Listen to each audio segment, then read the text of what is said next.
വാഴ്ചകളോട് അധികാരങ്ങളോട് ഈ ലോകത്തിലെ ദുർമ സേനയോടാണ് എന്ന് പറഞ്ഞ പിശാചിനോടാണ്. അതാണ് പറഞ്ഞത്, പിശാചിനോട് എതിർത്ത് നിൽക്കി എന്നാ അവൻ നിങ്ങളെ വിട്ട് ഓടിപ്പോകും. എന്നാ പിശാചിനോടാണ് എതിർത്തിക്കാൻ. നമ്മളെ എതിർത്തിക്കാൻ അയൽവക്കക്കാരോട് അല്ലെങ്കിൽ മാമിയുടെ മോറ്റോടി അവിടുത്തെ ബന്ധുക്കളോട് എതിർത്തതൊന്നും ഒരു കാര്യമില്ല. എതിർക്കേണ്ടത് പിശാചിനോട്. പിശാചിനോട് എതിർത്ത് നിന്നാൽ നമ്മളെ വിട്ട് ഓടിപ്പോകും. നമ്മൾ അധികാരം പ്രാപിക്കണ ക്രിസ്തുവിനാ. നമ്മൾ നമ്മളായി വെളിപ്പെടണം. അപ്പോ ഈ സഹോദരി എല്ലാം വന്നിട്ട് നോയിക്കോണം. ക്രിസ്തുവിൽ ജ്വലിക്കാൻ കഴിയുന്നില്ല. നമ്മൾ പലപ്പോഴും ചിന്തിക്കുന്നു നമുക്ക് പ്രാർത്ഥിച്ച് മുന്നേറാൻ കഴിയുന്നില്ല, ആരാധിച്ച് മുന്നേറാൻ കഴിയുന്നില്ല, ദൈവകൃപയോട് ബന്ധപ്പെട്ടിരിക്കാൻ നമുക്ക് കഴിയുന്നില്ല. അത് എവിടെയോ നമ്മുടെ പോരാട്ടത്തിന് കുറവ് വന്നത്. സംഹാരകൻ നിനക്കെതിരെ കയറി വരുന്നു, കോട്ട കാത്തു കൊള്ളുക, അരമുറുക്കുക, നിന്നെ ശക്തീകരിക്കുക, നല്ലവണ്ണം കാക്കുക. ഇല്ലേ, നമ്മളെ സൂക്ഷിക്കണം. ഈ ലോകത്തിന്റെ ദുർമാസേനയോട് നമ്മൾ ജയിച്ചു പോരാടി ക്രിസ്തുവിന്റെ സേനാധിപതികളായി തീരുവാൻ. ക്രിസ്തുവിന്റെ സേനയാണ്. അതാണ് പറഞ്ഞ സേനയിലെ അധിപൻ, ദേവനിന്റെ അധിപൻ. നമ്മളെ ക്രിസ്തുവിന്റെ സേനാധിപതികളാണ്.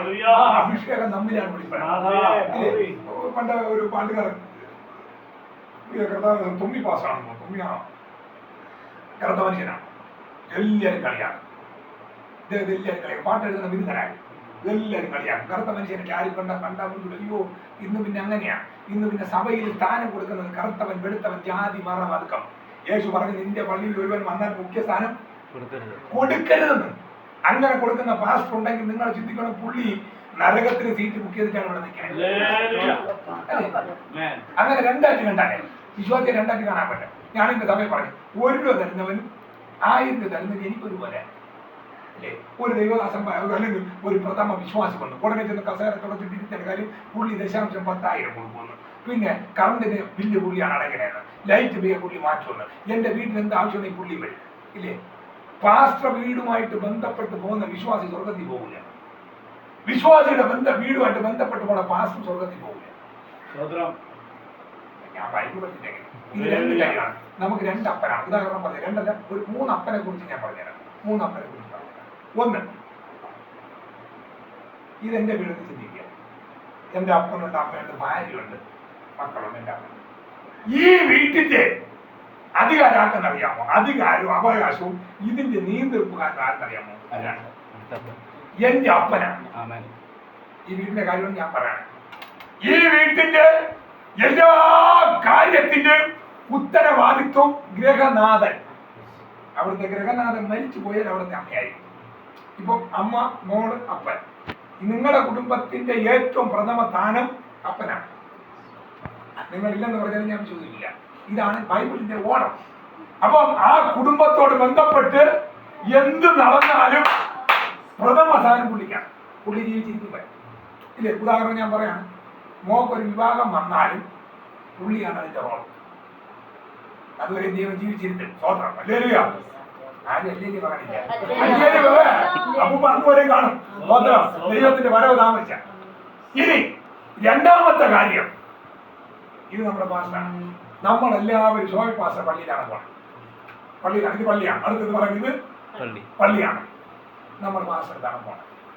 ഇവിടുത്തെ സകല റോളും സകല അപ്പനും ആരാണ്? എന്ന് പറഞ്ഞാൽ പള്ളിയുടേതായ എല്ലാ കാര്യങ്ങളും ആത്മീയതരമായ എല്ലാ കാര്യങ്ങളും ഡിസ്കസ് ചെയ്യാനും ഉത്തരവാദിപ്പെട്ട ഒരേ ഒരാൾ ആരാണ്? ഇതാണ് നമ്മുടെ അപ്പൻ. ഈ അപ്പനോട് ചെന്നിട്ട് ഞാൻ ചോദിക്കല്ലേ പാസ്റ്റർ, പിന്നെ എന്റെ മോക്ക് കല്യാണം അയക്കണോ അയക്കില്ലേ? ഇത് ചോദിക്കുന്ന വിവരദോഷം. അടുത്ത് പാസ്റ്ററോട് ചെന്ന് പറയണ്ട, പാസ്റ്റർ എന്റെ മോക്ക് വിവാഹമായി, അടുത്തായിട്ട് പാസ്റ്റർ നമുക്ക് കല്യാണം നടത്താം. അത് മാന്യതാണ്. എന്റെ മോൾ അയക്കോ അയക്കില്ലെന്ന് പാസ്റ്ററോട് എന്നെ ചോദിക്കേണ്ടത്. ഇന്ന് പലയിടത്തും അങ്ങനെയാണ്.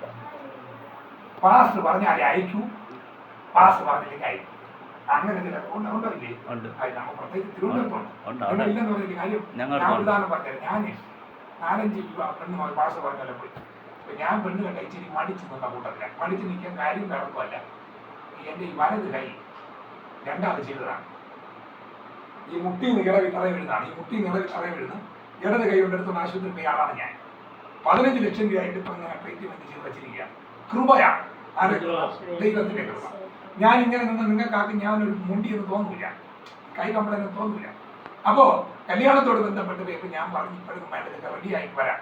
അപ്പൊ ഉടുപ്പിട്ട് പോയി ആരും പറയില്ല ഞാൻ ഇങ്ങനെയാണ്. അപ്പൊ ഞാൻ എൻ്റെ അപ്പനോടും എൻ്റെ കൊച്ചിച്ചനോടും പറഞ്ഞിട്ടുള്ളൂ, ഏത് വീട്ടിൽ പോയാലും പെൺകുട്ടിയോട് ഇത്രയും കാര്യം വ്യക്തമായി പറഞ്ഞിരിക്കണം. കാര്യം എന്താണ്? കൈ കംപ്ലൈന്റ് ആണ്, ഇടത് കൈ കൊണ്ടാണ് ആഹാരം കഴിക്കുന്നത് എന്ന് പറഞ്ഞിരിക്കണം. കാര്യം എന്താ പറയുക? കാര്യം എന്ത്? ഉടുപ്പിട്ടുകൊണ്ട് പെണ്ണ് കാണാൻ പോവാം, ഉടുപ്പിട്ടുകൊണ്ട് എൻഗേജ്മെന്റിൽ നിൽക്കാം, ഉടുപ്പിട്ടുകൊണ്ട് കല്യാണം കഴിക്കാം. വീട്ടിൽ വരുമ്പോൾ ഉടുപ്പ് ഊരി തന്നെ ആവണം. ഞാൻ പറഞ്ഞ മനസ്സിലായ? കള്ളം പറഞ്ഞ് ഇപ്പൊ ഈ പെണ്ണ് അന്ന് രാത്രി പോകണം ഇല്ലേ? ഉടുപ്പ് മാറ്റുമ്പോൾ പുള്ളി തന്നെ കയ്യോ തൃത്തി കയ്യിലാണ് ഞാൻ കൊണ്ടുവന്നത് ഇല്ലേ? ഇന്ന് കള്ളം പറയുന്നവന് സ്വർഗത്തിൽ പോലും ഇങ്ങനെ പാഷന്മാരുടെ നിന്നും പെണ്ണ് കെട്ടിക്കും ഇല്ലേ? പയ്യന് ഭയങ്കര ബന്ധമാണ്. ഇപ്പൊ ഇടയ്ക്കൊരു കല്യാണം പയ്യന് നല്ല ആസ്തി ഉണ്ടെന്ന് പറയും. നേരത്തെ പറഞ്ഞ പോലെ 3 നില വീട് ഇവരെ അയച്ചില്ലേ ഇല്ലേ? 67 ലക്ഷം രൂപ ലോൺ എടുത്ത് വെച്ച വീട്, 67 ലക്ഷം, 1.25 കോടി രൂപ അടഞ്ഞു തീരണം. അവൻ മുഴുവൻ കൂടിയേനെ വീട്ടുകാർ എത്തിക്കൊണ്ട് ഇല്ലേ? കാണാൻ പറ്റില്ല ആഗ്രഹിക്കരുത്. ഈ കാണുന്ന പ്രകസനത്തിൽ വീഴുന്നത് അല്ല ദൈവമക്കൾ. കൃപ ഉണ്ടായിരിക്കണം, കൃപ. അപ്പോ ഞാനിങ്ങനെ നോക്കി ഇങ്ങനെ വന്നപ്പോ അവസാനം ഫോണിലൊരു ഇത് വന്നു. ഏകദേശം എനിക്ക് അടുത്താണ്, എല്ലാം കൂടി 5 കിലോമീറ്റർ അടുത്തൊരു പെണ്ണിരിക്കുന്നു. അപ്പൊ ഫോട്ടോ കണ്ടു. ഞാൻ പറഞ്ഞു കുഴപ്പമില്ല, അപ്പം നമുക്ക് അന്വേഷിക്കാം. നേരെ ഈ പെൺകുട്ടിയിലെ ഡീറ്റെയിൽ എടുത്ത് നോക്കി. എടുത്തപ്പം വേണ്ടപ്പെട്ട ഒരാളിനെ വിളിച്ചവൻ പറഞ്ഞു, ഈ പെൺകുട്ടിയായിട്ട് കാര്യം നടക്കണോ പാസ്റ്ററെ കണ്ടാൽ മതി. അന്ന് എനിക്ക് ഇത്ര അറിവില്ല, ഈ വിവരദോഷത്ത് പോകില്ലായിരുന്നു, എനിക്ക് അറിവില്ല. ഞാൻ ഓടി. അപ്പൊ നമ്മളും പാസ്റ്ററല്ലേ, ഈ പാസ്റ്ററെ കണ്ട കല്യാണം ഓക്കെയാണ്. തേടി നേരെ വെച്ച് വിട്ടു, പാസ്റ്റർ തേടി. എനിക്ക് പിന്നെ പാസ്റ്റർമാരാണ്. നേരെ ചോദിച്ചപ്പം അവിടെ 27 കിലോമീറ്റർ മാറി പാസ്റ്റർ. അവിടെ ചെന്ന് പാസ്റ്റർ നോക്കി. പാസ്റ്റർ കണ്ടപ്പം പാസ്റ്റർ ഭാര്യ വന്നിട്ട് പറയാം, അയ്യോ പാസ്റ്റർ പള്ളിയിൽ പോയത്. പള്ളി അവിടെ എൻ്റെ വീട്ടിൽ 5 കിലോമീറ്റർ ഉണ്ട്. അന്ന് ആവേശപ്പെട്ട് വെപ്രാളപ്പെട്ട് ഓടിത്തിരിഞ്ഞ് ഓടി പള്ളിയിൽ വന്നു. പള്ളിയിലെ പള്ളി പറഞ്ഞിരുന്ന പാസ്റ്റർ ഉടനെ പാസ്റ്റർ ഓടി. എന്ത് വേണം? ഈ പാസ്റ്റർ കാണാനാണ് വന്നത് അല്ലേ? പാസ്റ്റർ കാണാനാണ് വന്നത്. ഈ പാസ്റ്റർ സഭയോട് ബന്ധപ്പെട്ട ഒരു പെൺകുട്ടിയുടെ വിവാഹത്വമായതാണ്. പുള്ളി നേരെ പടി വന്ന് കേൾക്കണം. ആദ്യത്തെ ചോദ്യം, ഇവൻ എന്തുണ്ട്? എന്റെ അപ്പനോടി. ആദ്യത്തെ ചോദ്യം എന്താണ്? ഇവൻ എന്തുണ്ട്? ഞാനേ ചിന്തിച്ചു, ആരെ മോളാ? പാസ് ചോദിക്കാണ്. ഒരു വിശ്വാസിയുടെ മോള് അയക്കാൻ വന്നപ്പോ പാസ് എന്നോട് ചോദിക്കുന്നു, ആദ്യത്തെ അപ്പനോട് ചോദ്യം, ഇവൻ എന്തുണ്ട്? ഞാൻ അപ്പനോട് ഒറ്റ ചോദ്യം, അപ്പാ നമ്മളിവിടെ തോക്കരുത്, വിട്ടോളൂ, നമ്മളിവിടെ തോക്കരുത്. ഉടനെ അപ്പൻ, പയ്യന് 2 ഏക്കർ സ്ഥലം, ഞങ്ങൾക്ക് പയ്യൻ എനിക്ക് 2 ഏക്കർ സ്ഥലം, പിന്നെ അവന് 2 വണ്ടിയുണ്ട്, കാർ 2 ഉണ്ട്, പിന്നെ ഒരു വീട് പണി തീർന്നു, വേറൊരു വീട് പണിച്ചോണ്ടിരിക്കുക. ഇരിക്കാം, കയറി വരി. ഇത്രയും പറഞ്ഞ പാസം കളറി. ഞാൻ വന്ന കൊടിച്ചേരല്ലേ, ഞാൻ വരി വന്നിരിക്കും. പിന്നെ പെണ്ണിന് അങ്ങനെ പ്രത്യേകിച്ചൊന്നുമില്ല. പയ്യൻ ഇത്രയും ഉണ്ടെങ്കിൽ ഞാൻ പറഞ്ഞാൽ അവര് അയക്കും. നീന്റെ അപ്പനോട്. അപ്പൊ അവിടെ പെണ്ണിനൊന്നുമില്ലേ, പെണ്ണിന് അങ്ങനെ സാമ്പത്തികമൊന്നുമില്ലെങ്കിൽ എനിക്ക് ഈ പെണ്ണ് വേണ്ട. അപ്പം പറഞ്ഞു, കാര്യം ഈ പെണ്ണ് കെട്ടിക്കൊണ്ടുവന്നാലും കൺട്രോൾ പാസ്സായിരിക്കും. ഞാൻ പറഞ്ഞ മനസ്സിലായ? അടുത്ത പദം നിങ്ങൾ കേൾക്കണം. അവിടെ നിന്ന് എന്റെ അപ്പം നിസാരം പോലെ കളഞ്ഞിട്ട് പോകുന്നു. നിസാരം പോലെ ഞാനിപ്പം വിവാഹം കഴിച്ച പെണ്ണെന്ന് പറഞ്ഞ് നിങ്ങൾ പറഞ്ഞ വിശ്വസിക്കില്ല. ചാണകം മുടിയ തറയിൽ കിടന്ന പെണ്ണിനെ ഞാൻ ഇപ്പൊ വിവാഹം കഴിച്ചു. സമ്പത്തിന്റെ കാര്യമല്ലേ. അവിടെ നിന്ന് ഊരി വന്നു. പക്ഷേ ആ പെൺകുട്ടി കല്യാണം കഴിഞ്ഞ് 6 മാസം കുഞ്ഞുമായിട്ട് ഇപ്പൊ ഡിവോഴ്സായി. കാര്യം പാസ്വേന്റെ ഇടയിൽ നിൽക്കേണ്ടത് അപ്പനാണ്. സഭയുടെ ഉത്തരവാദിത്വം ദൈവദാസനും വീട്ടിലെ ഉത്തരവാദിത്വം അപ്പൻ തന്നെയാണ്. ഇങ്ങനെ ഒരു പള്ളിയിൽ പോയി പ്രസംഗിച്ചാൽ എന്നെ വിളിക്കുമോ? പിന്നെ ഇതാണ് ആദ്യമേ പറഞ്ഞ എന്നെ വിളിക്കുന്നത് പള്ളിയാണ്. അത്ര മൂന്നാമതൊരു അപ്പനുണ്ട്, സകലത്തിനെയും ജീവനം തന്ന സ്വർഗത്തിലെ ആ അപ്പനാണ് നമ്മുടെ ഉള്ളം കാല് മുതൽ ഉച്ചം തല വരെയും സമർത്ഥനായ ഒരു ദൈവം. ഇന്ന് പകലിൽ നമ്മിൽ എത്ര പേരെ വേണ്ടി യേശുണ്ടാകും. യോസേപ്പ് സഹോദരന്മാര് നോക്കിയപ്പോ ഇവൻ കൊള്ളില്ല. ഇവൻ എന്ത് ചെയ്തു? എല്ലാരും കൂടി എടുത്ത് പെട്ട കിണറ്റിൽ ഇട്ടു. അർത്ഥം അഭിഷേകമുള്ളവൻ പൊട്ടക്കേട്ടിൽ ഒതുങ്ങിയില്ല. യോമാര് കീഴ്പോരത്തില്ല. യോമാര് വീട്ടിൽ ചെന്ന് യവൻ എടുത്തു നിന്നിട്ട് പോത്തി പറഞ്ഞു വിറ്റിട്ടും യോമാര് അറിഞ്ഞില്ല യോസേപ്പിന്റെ കൃപയുണ്ടെന്ന്. അവൻ അവിടെ പോയി. അവനവിടെ ചെന്നപ്പോൾ ഉൽപ്പത്തി പുസ്തകത്തിനകത്ത് വ്യക്തമായി കൊടുത്തിരിക്കുന്നു, യോസേപ്പ് അവനോടുകൂടെ യഹോവ ഉണ്ടായിരുന്നത് കൊണ്ട് അവൻ ചെയ്ത കാര്യങ്ങളൊക്കെ യഹോവ അവനെ സാധിപ്പിച്ചു.